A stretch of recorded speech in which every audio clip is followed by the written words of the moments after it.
Assalamualaikum warahmatullahi wabarakatuh. Halo teman-teman, berjumpa lagi dengan kakak. Di video kali ini, Kak Jihan akan memberikan penjelasan mengenai soal yang kalian kerjakan kemarin. Nah, semoga dapat dipelajari ya. Selamat menyaksikan. Assalamualaikum warahmatullahi wabarakatuh. Hello everyone, how was your TUTEP KILLER test? I hope it will be just good. But today, I am going to highlight every type of questions that you have on your previous test, and we are going to explore it one by one. Let us start with the listening section part A, which is consisted of dialogue conversation. Let us hear once again on this conversation. Did you have a problem when you arrived at the train station? There's no one who stored my luggage. What does the woman mean? Now, we are back into your paper. In your test, as you can see on the screen, you have a question number 1, which have 4 options. A option, she doesn't have to bring her luggage for herself. B, the porter helps her bringing her luggage. C, nobody bring her luggage for her. And the option D, the luggage is heavy. So, why we need to answer C?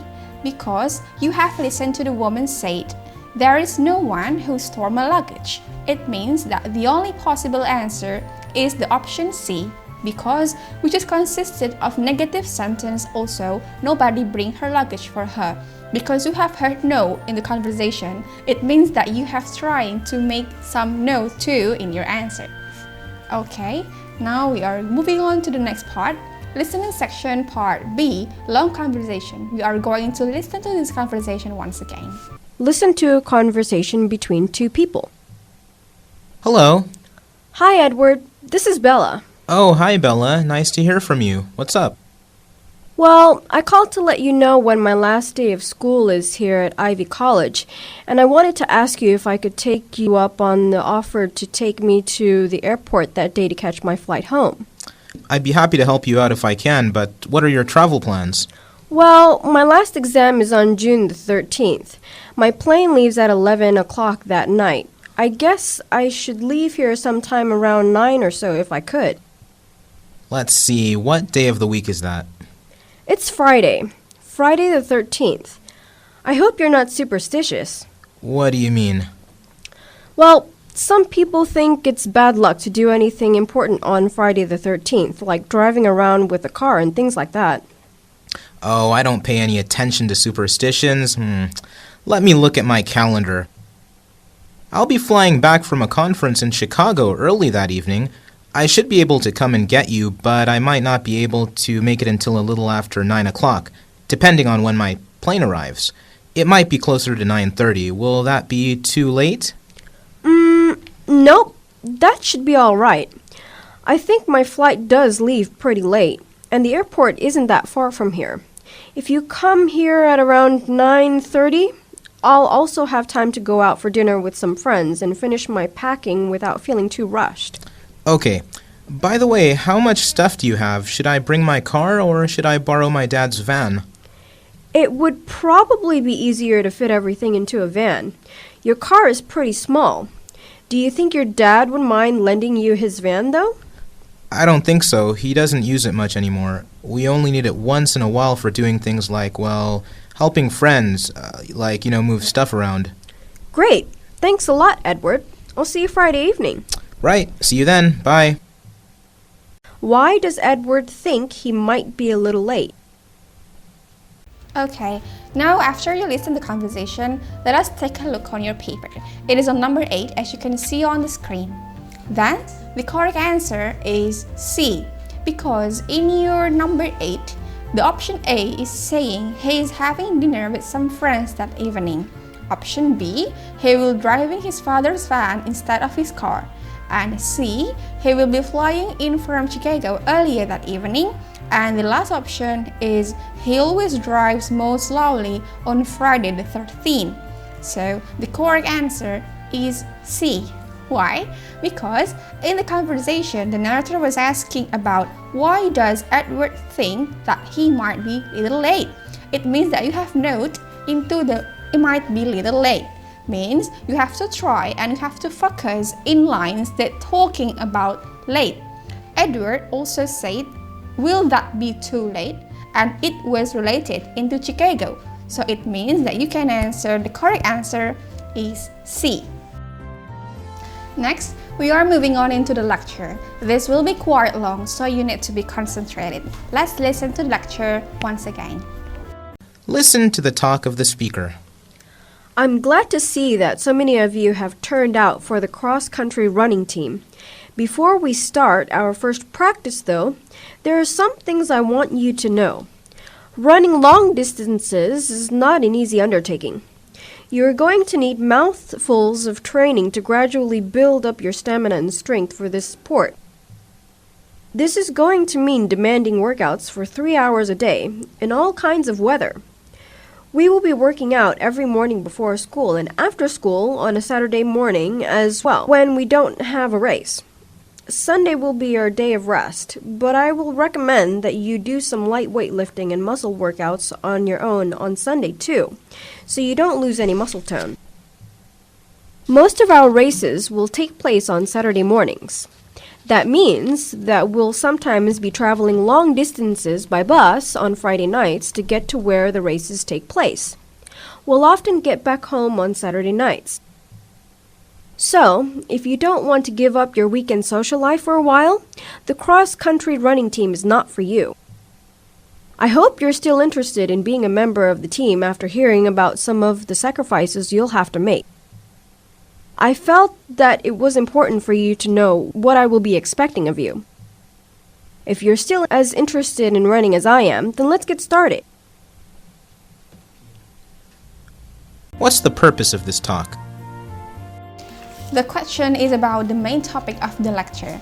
To decide the main topic of the lecture, you can highlight at the beginning of the lecture and the end of the lecture. But sometimes the topic may be changed, so be mindful what the topic changes. And in your paper for this question, the main idea was delivered implicitly in the beginning, but it was also restated in the end of the lecture.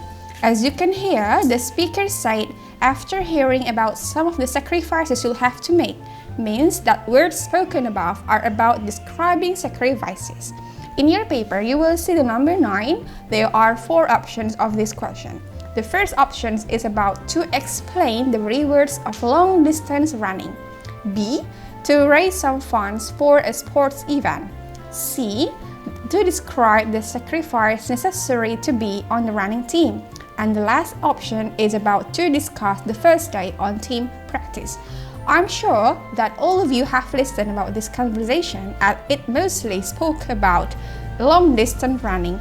But the main point of this lecture is not to explain the rewards, but to bring up some sacrifices that every participant in this running team or running rewards should be do. So, the correct answer is C. Friends, now take a look on the structure section. In this slide, you can see that number 1, maybe you have it too on your test, is often a team of engineers is blank blank blank. And the first option is A, work on one project, B, no one project work, C, working on one project, and D, to working on one project. So which one is the correct answer? To answer this question, you have to first be sure that sentence has a subject and a verb.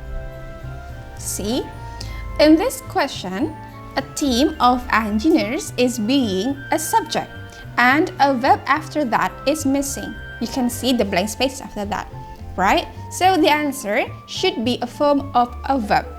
Every option of this question are consisted of verb. You can see in the option A, they are work, B also work, and the C is working, and the D is to working. So every option has a verb, so it will be just maybe a correct answer. But the best answer among all these options would be considered by looking at the is. You see, I've highlighted the is after the engineers, so it will be considered the best answer among these options. Now, to working on this question, we need to see a present participle tenses. A present is the ing from the verb. the present participle can be 1. Part of the verb, or 2. An adjective. It is part of the verb when it is accompanied by some form of the verb be. It is an adjective when it is not accompanied by some form of the verb be. So, the correct answer is C, because after we see the is that I highlighted with red circle, you should have working. So, the correct answer will be C. Often a team of engineers is working on one project. Okay, we are moving on into the written expression section. In this section, you have to find one grammatical error between or among the 4 options A, B, C, or D. In this slide, you see the questions is written like this. Since 2001, the company's annual revenue from ticket sales and contributions grown by 85% to $42.9 million. So we have to find one grammatical error between A, B, C, or D. So we have to explain every option one by one. Okay? In this sentence, we could see that tenses used is past participle or verb 3. The option A is correct. You see that I have highlighted with a green circle since it's a time adverb for past participle. And the second, annual, as the option B, is correct too, because annual means that year by year.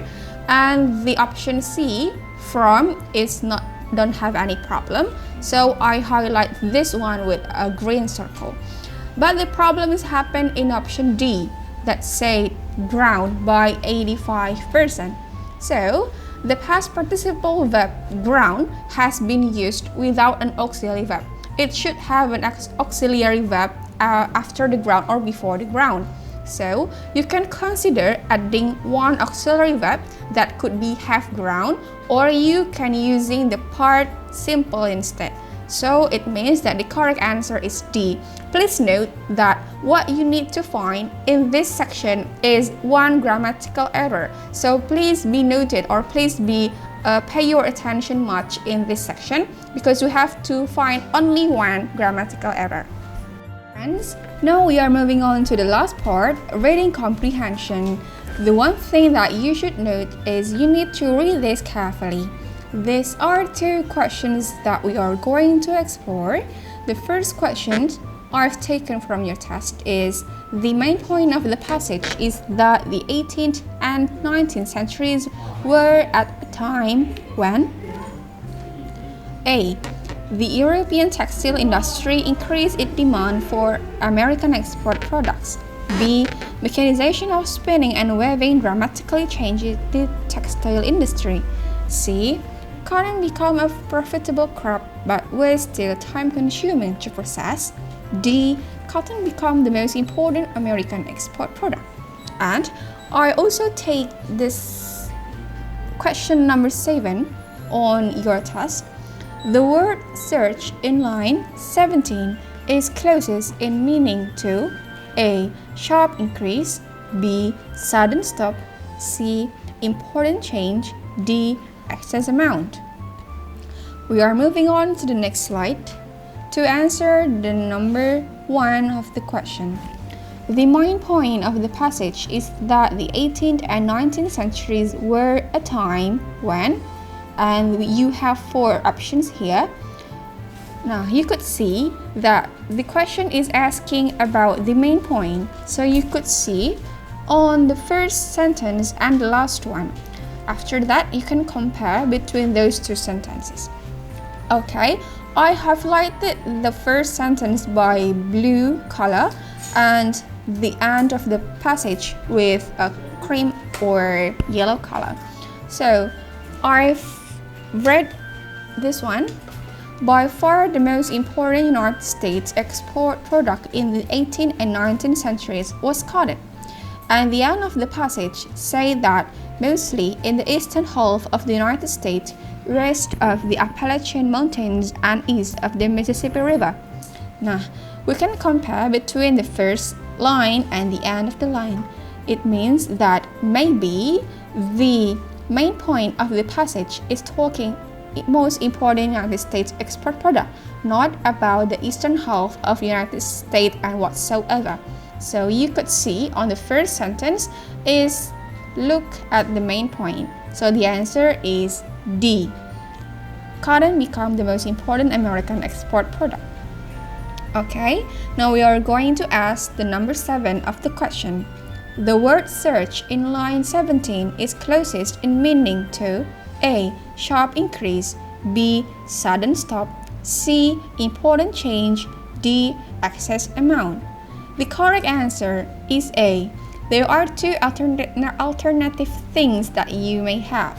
That if you already know the meanings of search by dictionary or something like that, you know that search is a sudden powerful forward or upward movement.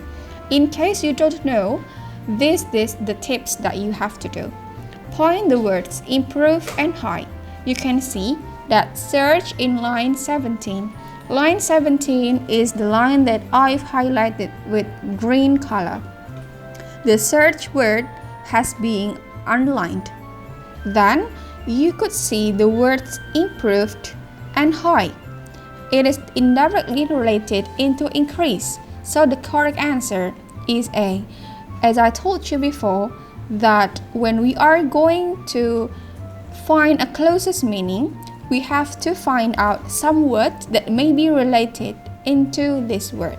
So, in case you don't know, point the words improve and high that have a close meaning into an increases. Okay friends, now we are in the end of the course. I wish you have a massive luck on your real TUTEP test, and I wish you have an enjoyable and fruitful courses. Thank you. Bagaimana teman-teman? Semoga dapat dimengerti ya. Terima kasih bagi yang sudah menonton video ini. Terima kasih kepada Kak Jihan selaku pembawa materi, dan terima kasih juga kepada tim yang sudah berusaha semaksimal mungkin. Nah, Kakak Nina Putri Handayani pamit undur diri. Sampai ketemu di program kerja LITBANG selanjutnya.